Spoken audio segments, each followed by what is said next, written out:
Hey guys, I'm Boomclap, and welcome to the third episode of PBE Weekly Overview. This week we've seen quite a few additions to the PBE server in the build-up to Preseason and Season 4. As far as changes go, we see a slew of support, jungle, and early game changes. We will try our best to summarize and project information obtained in this week's PBE additions and provide links for more detail in the description. Look on screen for annotations to the different sections you may want to skip ahead to. While we've seen a smattering of support meta and mainly item changes, the rarely considered point is that with more gold, supports have the ability to become more than just utility. They can build damage. Not having to spend a heap of gold on things like wards and oracles will be game-changing. The tweaking of many of the AP ratios is necessary to prohibit certain champions from becoming a second AP or AD carry. In this past season, we've seen supports like Zyra or Annie build one AP item and still deal tons of damage for the gold put into the item because of their abilities' AP ratios and base damages. On the PBE, we've also seen Janna build straight AP and dole out 1,000 health shields that grant almost 300 or more AD. The point is that things can get out of hand quickly. To reiterate, Riot is not trying to pigeonhole characters into the support role, but is only trying to keep the role of support relevant. It will also help keep cheese comps and build paths on the down low, as they are often neither fun to play with nor against. Here are some of the champions that are receiving reworked ratios, cooldowns, passives, or base numbers. To start us off, Tarik's passive has now been woven in between every spell cast, to deal extra damage and reduce cooldowns.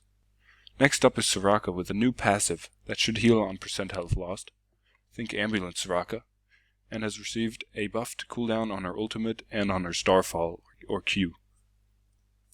Lulu is also getting a beefier shield to measure up to other supports, as right now it feels like she's throwing a cold blanket on you. Leona has received a base number nerf, but this seems kind of small with the new support gold that should allow Leona to build tanky items and tanky utility, which would subsequently grant her an additional 20% armor and MR bonuses during her W or Eclipse.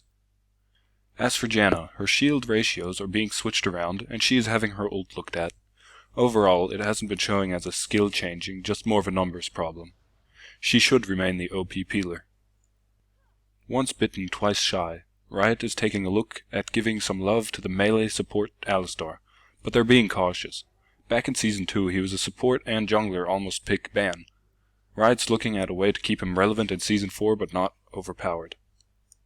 Finally, there's the possibility of having an AP percent scaled slow on Sona's power chord. In Season 3, we saw a time where certain jungling items were pushed into the game so hard by Riot that the gold efficiency was worth it for laners, even with the throwaway stats.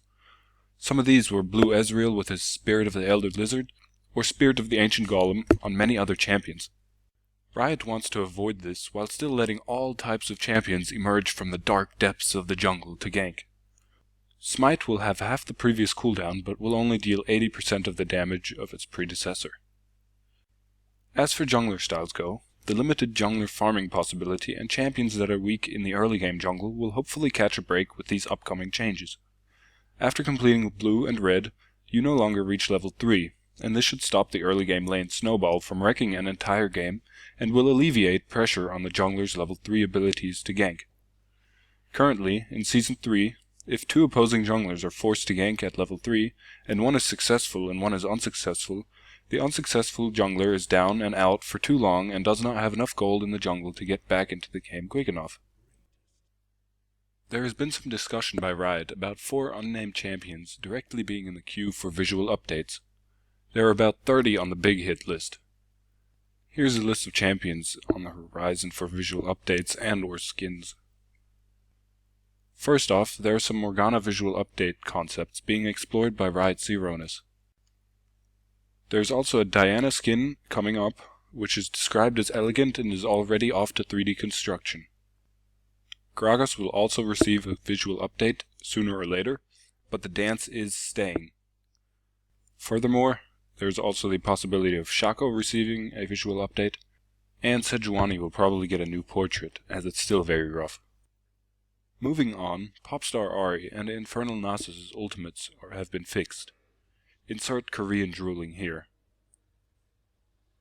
Continuing, the new jungle Wight camp has been added to the PBE server. You should now have to do red buff, blue buff, and white camp, or blue buff, red buff, and wolves, depending on which side you are, in order to reach level 3. Though Riot's intent is to give laners more breathing room before ganks start happening, it's my speculation that junglers who can gank successfully at level 2 will be much more desired in the upcoming meta than they are right now. New queues have also been added to the PBE server. These are 1v1, 2v2, and 6v6.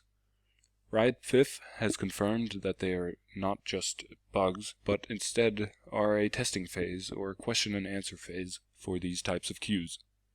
Furthermore, the One for All featured game mode has been enabled for testing on the PBE server. Go check that out and let us know what you think. The sign-up link to the PBE server is in the description below. Moving on, the new and updated masteries of Season 4 have been added. You can check these out on the website that I have linked in the description below. We have also seen a touch of minor champion and item changes, but I'm not going to go into those. If you're interested, the link is also in the description. The big thing is though that Mana Manipulator and Eliza's Miracle have been removed, but they were trash anyways. Moving on to the major champion changes, Corki has been balanced out a little. His Q is now projectile, meaning it is not instant damage, and it can be dodged as it is a skill shot. The mana on it has been reduced by a good amount, and he has gained a lot of range on it.